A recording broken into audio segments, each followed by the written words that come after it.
I can't hide it. I come down hard on BMW pretty dang often. I don't love the direction of the company as of late, specifically as it pertains to their design direction and also the move away from any consideration of creating ultimate driving machines.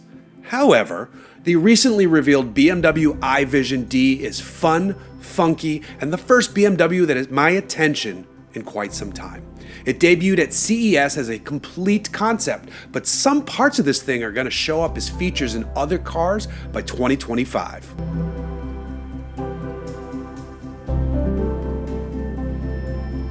The idea of the i Vision Dee concept is to highlight the future direction of the company. More specifically, it's to show off what could be possible as it relates to your digital interaction with the vehicle. In fact, D, spelled D-E-E, stands for Digital Emotional Experience.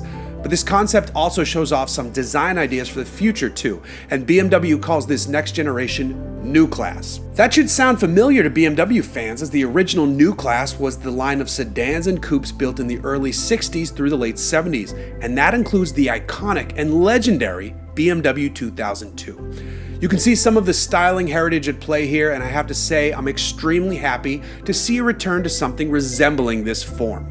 I didn't see any 2002s for sale on AutoTrader, but I did find a gorgeous E30 M3, my dream E39 M5, and I still kind of want an E38, even though everyone I know says run away from all of them. Go see if there's an old BMW for you, click the link somewhere over my head, find a fun, new, old car. But this is the Neue Klasse, and that means we're getting futuristic. BMW has wrapped the i Vision Dee in a skin that can change colors, and I'm not talking about a few shades of gray like its prior CES-shown concept, the iX Flow.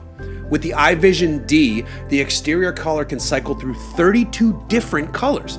There are 240 individual e-ink panels on this thing too, so you could theoretically come up with some great color schemes and liveries. But it gets a bit wilder.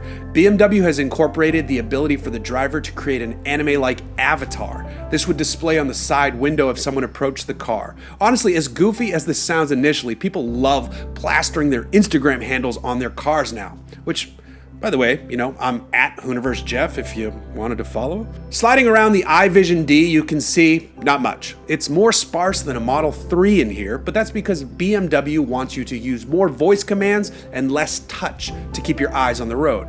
And there's also the fact that any info you need is projected across the entire width of the front glass. It's one giant head-up display of sorts, and you can adjust the amount of info you're shown using something called a mixed reality slider. You can go from simple gauges up to info overload. And believe it or not, the full width HUD is one of those tech bits we're gonna see very soon, not at the full concept level. With this concept, BMW is focusing on its tech-heavy future and design shift. There's no talk of powertrains whatsoever. And that's fine, because even though I bemoan current BMW offerings, I'm never talking about the power they deliver. That part is still pretty darn good. And if the automaker is mixing that power with some of this Neue Klasse style, I'm ready to alter my perception of the brand when it does. Please don't mess this up, BMW. I want to love you again.